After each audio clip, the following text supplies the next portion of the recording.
Drugs కేసులో టాలీవుడ్ నటుడు నవదీప్ ను 11 గంటల పాటు ప్రశ్నించిండ్రు సిట్ అధికారులు. అడిగిన అన్ని ప్రశ్నలకు బదులిచ్చిందని చెప్పారు నవదీప్. డ్రగ్స్ కేసులో లోతుగా తనని ప్రశ్నలు అడిగారని అన్నారు. మళ్లీ విచారణకు రావాలని సిట్ అధికారులు చెప్పలేదన్నారు నవదీప్.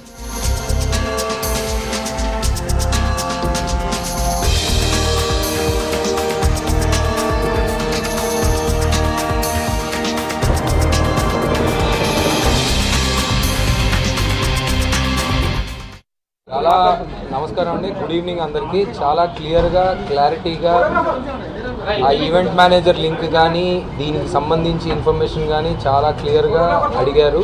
సో నాకు ఉన్న ఇన్ఫర్మేషన్ అంతా చాలా క్లియర్గా చెప్పాను అండ్ ఎవ్రీథింగ్ ఈజ్ ఓకే.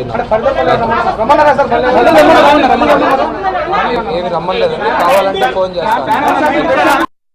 చాలా నమస్కారం అండి. గుడ్ ఈవినింగ్ అందరికీ. చాలా క్లియర్గా క్లారిటీగా ఆ ఈవెంట్ మేనేజర్ లింక్ కానీ దీనికి సంబంధించి ఇన్ఫర్మేషన్ కానీ చాలా క్లియర్గా అడిగారు. సో నాకు ఉన్న ఇన్ఫర్మేషన్ అంతా చాలా క్లియర్గా చెప్పాను అండ్ ఎవ్రీథింగ్ ఈజ్ ఓకే. ఏమి రమ్మలేదండి, కావాలంటే ఫోన్ చేస్తాను.